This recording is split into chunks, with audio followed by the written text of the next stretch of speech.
If you are interested in building a bucket waterer for your chickens, stay tuned in this video and I'll show you how I build ours. I once was lost, oh, but now I am found. Was blind, but now I see. Welcome to Built on Faith Homestead. Previous video I told you guys I'd show you how to build one of these waterers, a whole lot cheaper than what you can buy one. And we'll show you guys that. It's only cheaper if you have the tools. I will let you know that, right? If you already have the tools for other things. If you have to go buy all the tools and all the equipment and all that stuff, better off finding a different way. But I'll show you how to build one of these water feeders with a bucket and the nipples on it where the chickens can just peck that and get their water. Works really well. I will say this, it does not work well in the wintertime and there are some drawbacks. But out of all the things that I have done so far anyway, this has been my favorite way to water our animals through the warmer months. And so stick along and we'll show you guys kind of what this looks like and how to do it.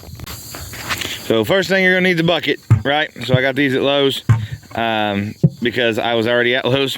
And so I got these buckets. We'll turn them upside down and we will put these down in here. These, and then you're gonna need these. Obviously I have Teflon tape these already. I like to Teflon them. I'm not sure that you have to, but it seems to work better for me. And basically the principle is there's a little check ball in there and the chickens peck it and the water comes out and then it comes back down. So I show you this to say that don't mount this like on the side of the bucket because it will not be able to operate the way that it's supposed to. It works best on the bottom where the water is pushing down on that top piece right there. Enough pressure that it keeps it sealed up, and then when the chickens peck it, water comes out and then they drink it down. All you need, right, though, you need these buckets. You need some of these nipples. You can buy them at your local farm and home supply, typically speaking, or feed store. And then you obviously need a drill with a drill bit. And I don't have the exact size drill bit that I'm supposed to have. Basically, this one, you just need to, the drill bit that I have is a little bit undersized. And so it doesn't work just real good, but good enough. So you drill you a hole, and then for this particular application, you very carefully kind of give it a little bit of a waller and out. You know what I mean? Hillbilly terms. Waller it out a little bit. Now, if you don't have the proper size drill bit, it is best to start a little bit small and work your way in there because you want to make sure these are tight. And it's good and tight there. If it'll actually go in, maybe. And they just screw in there if I can get this one started. Then threads grab on that hole. That Teflon helps seals it, and it also makes this a much tighter fit. We'll get it screwed down here.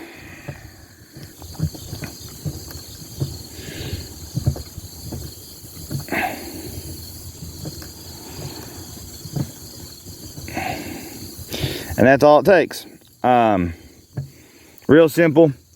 Easy done. I've even used like leftover gallon vinegar jugs before in the wintertime so I could bring them in and out really easily and it wasn't a whole bunch of water. You can obviously put as many of these as you want in the bottom of this. I typically go with 4.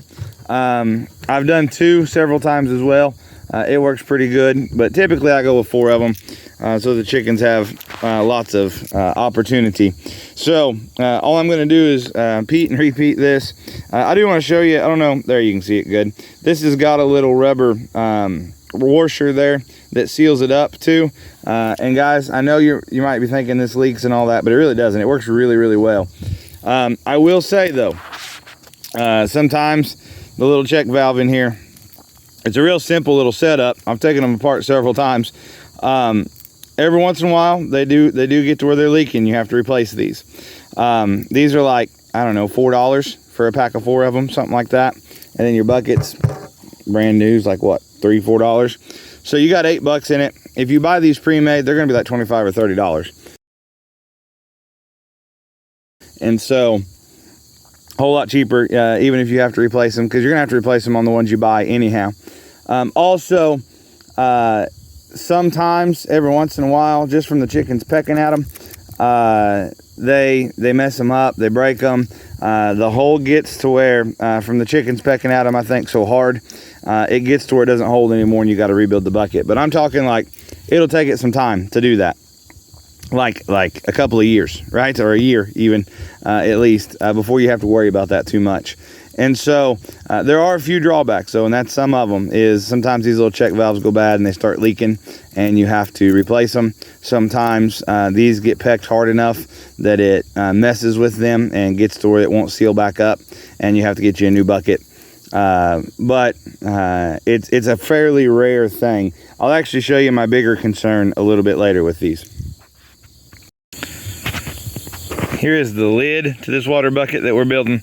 I do like to cut some vent holes in it. I like to use a lid for a lot of reasons. It helps keep some of the debris out, and also it helps keep some of the warmth in. These buckets will do okay right at like that 30, 32 degree mark.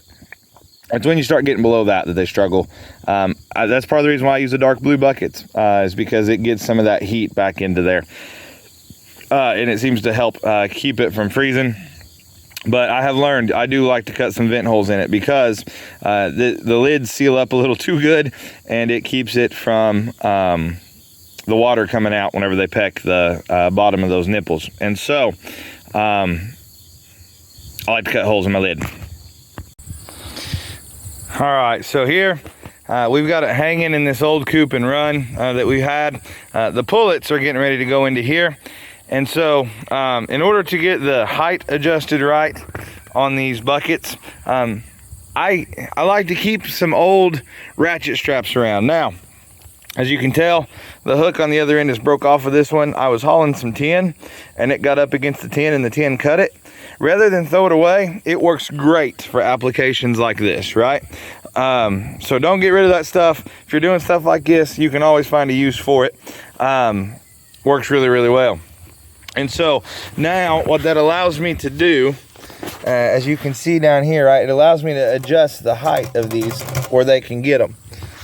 But I do want to warn you, you are not going to be able to hang this bucket by the handle forever. At least on these buckets, this right here is going to fail eventually as I keep hanging it by this handle. This right here will fail. And so you have to find other ways. That's the reason why on that big chicken coop, I set it up on that brace. I will probably end up mounting this to the side of the cattle panels or something like that. But while they're little, I know this will last a while, right, this way. This will last a good, like 6 months probably, this way before it starts to break down right in here at these pieces. While these pullets are growing, I'm gonna leave it hanging so I can adjust the height.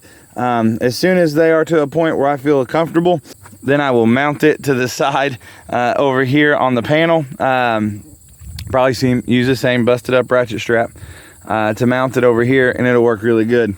But this is a great way to keep good, clean, fresh water for them, especially in the warmer months when you don't have to worry about it freezing. Easily adjustable, right? So I've just got it hanging on this cattle panel hoop house that I have built for these chickens and our old chicken tractors. And while these pullets are little, we're gonna put them in here. Let them grow up to get a bigger size. I've got 2 of these little hoop house chicken tractor of things. They're rough, they're in rough shape. These were from our old house. I trailered them and moved them down here, and they struggled on the trailer ride. They got beat up. So eventually I'm going to on these, eventually I'm going to take the coops out of here. I'm going to undo some of this work that I've done, take the coops out of here. I'll make them mobile like the one up the hill that I've been showing you guys. And then I'll enclose these little hoop houses, and I'll patch the places that need patching. And then I think we'll use these to raise our meat birds where we can move them real easy. I may try to do something where they move a little easier so I don't have to use a tractor. But taking the coop out of there will help a lot with the weight. And give this something that we can move to raise our meat birds in. I've got 2 of these. I got 2 of these coops. I'll just take it all apart, and we will use it to make mobile coops out of instead of wasting that material, and then use these hoop houses to raise our meat birds.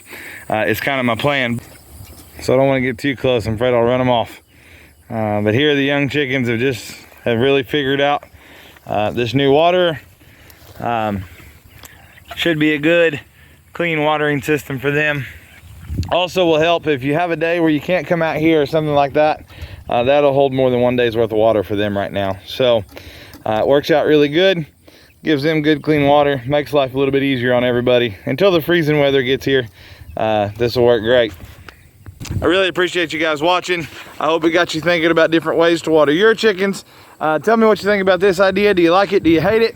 You're not going to offend me. It'll be okay. Hopefully coming soon, I'll show you a rabbit watering system as well. We really appreciate you guys watching, and we will catch you next time.